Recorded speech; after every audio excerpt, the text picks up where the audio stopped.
we've got some folks here that grew up in a place that now you grew up in a place that no longer exists. That's right. Isn't that amazing? Now, so it would have been what did they call it, the village of Dead River? It was a Dead River plantation. Plantation. Yeah. Okay. And it was north of Flagstaff? No, south of Flagstaff. That's how much I know. South of Flagstaff. And so it was a family home? There were farms there. There was about 28 farms in that area in the 30s and 40s when I lived there. And there were about 28 farms and homes, and there was the schoolhouse and 2 mills there. Really? Really? And do you remember the feeling of it was when all of a sudden the family said, we can't live here anymore? Do you remember what that was It like? was hard Oh, for it a had lot to of be. them. My grandmother especially, because she had lived there most of her life, and Right. to Right. have to pick up and move from the farm that she lived on all those years was very difficult for her. I would have to be. It would. I can't imagine what that. I don't think you could pull that off today. I don't think they'd allow you to just No, I take don't someone's. think I mean, did someone come knock on the door and say, "Well, we're going to buy your land because you can't live here anymore"? Well, they knew that they had been talk of the dam coming for years Right. previous, but nothing had been done, so they kind of felt it wasn't going to happen, I guess, and then all of a sudden it was there. Right.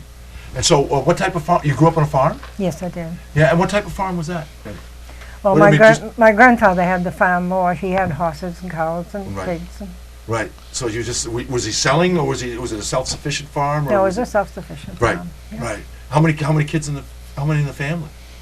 Yeah. My sisters, but I have 3 sisters. 3 sisters. Mm-hmm. Packed them all up, and where did you move to?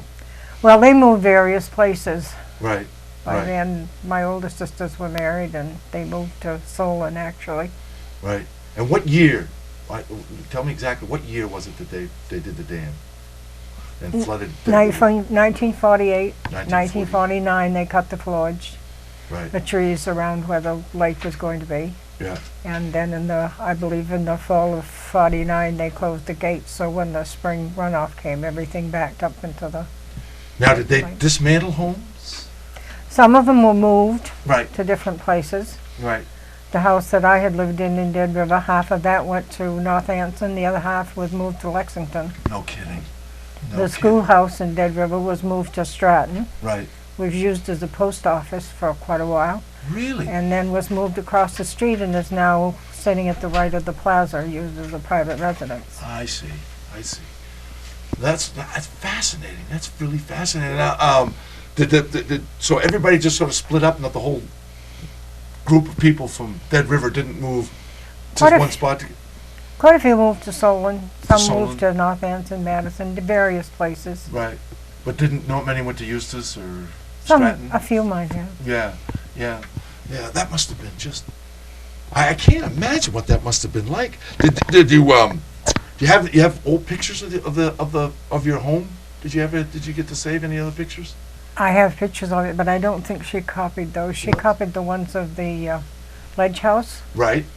that was sporting camps, more or less. They In Dead had, River. yes, they had a ledge house, they had cabins, Uh huh. and they took in hunters and fishermen and people that wanted to come and visit the area. They had a store there, and Now, would this be it? no, that is the Mount Bigelow house. The Mount Bigelow. That was a hotel that was there, and our post office was in that hotel when I was Really? living there. Yeah. Yeah, and that was in the Dead River plantation, Yes, it was. which is all underwater now. Yes. And did they dismantle that? I think they burned it down. I'm not sure. Beautiful building. Beautiful building. That's terrific. And these are yours. That's the ledge. That's Those are the yours, ledge Jay? house. Yeah. Those are the ledge Those are houses, Jay's yeah. Those are pictures. the ledge houses. Yeah. And the Now, what's the cabin- significance of the ledge houses? and the cabins they had there that people stayed in. They stayed in, so it was Yeah. like a hunting camp or just Yes. a recreational hunting? Right. Was there much fishing going on in the Dead River? Or was Oh, it all- yes. Yeah, there was. Yep.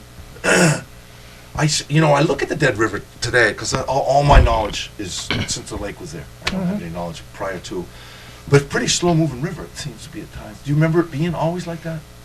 There were, yes, most of it. There were rapids in it in various places. Right, right. Were they using it for power? Were the mills on the river? No. No. Just moving lumber and catching fish? So, yes, they did move lumber in it in the Sure. spring of the year. They had the river drives. They drove the logs down. Right. Do you remember those three, the log drives? I know they were going on. I Right. didn't see them, but So but you were living in the house when they started to clear everything, or did your family move out before they started to clear? actually, my father, I think, was working away at the time. But I had married the year before, and so I was living in Eustis at Okay. the time. So you'd moved to the city. Yes. But we had running water and electricity. You didn't have any of that in the farm? No. No, it was a farm. Do you remember, how many generations, was it your father that got the farm? Or was it his father? My father, we had our house. My grandfather had the farm, and then between the two places, my great-grandfather had a farm there. Wow, that's a lot He of wasn't generations. living when I was Sure. young, but Right. So they were early settlers that way? yeah. Ah, wow. Wow, well, they came up and stayed with Benedict Arnold, is that? I'm just I don't think so. So Jay, how do you get involved with all this? Well, I grew up hearing the stories about Flagstaff and Dead River Sure. and being the city underwater. And I talked over with my wife, Wendy, and we decided that we wanted our kids to know where their grandmother went to school and where she Sure. came from. So for the past 32, 33 years, we've been going to postcard shows, buying stuff online, all pictures, postcards, and memorabilia from Flagstaff and Dead River. Right, right. So Hard to collect. I mean, that must have been.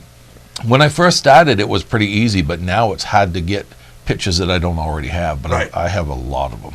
Right. So I have a good history of it. Right. So you're familiar with it. Can you get on the lake to where the farmhouse was? Do you kind of know where Oh it yeah, was? Oh, yeah. yes. Actually, where I live down Dead River, I don't know if you know what do they call it? The Flagstaff Lodge? Oh, that's the Bigelow Lodge. Bigelow Lodge Right. is Yeah. on the lake. Yes. There's a Bigelow Lodge there, and people use it. Mm-hmm. And if you go by it and down to the shore, there's a log cabin there. Right. And that cabin was sitting in the field in back of where I lived No when kidding. I And the grew up. cabin's there today. Yeah, Right. the cabin's Yeah. still there. Belongs to my cousin. Oh, great. Now, so they moved your house, and the foundation must still be down there. Oh, I'm sure it is. It's underwater. Right. You don't swim. You didn't swim down and take a look. Well, it's fascinating. We're gonna get back. I'm fascinated with this. We'll get back with some more stuff and talk to Jay and all his postcard collection. That's great stuff.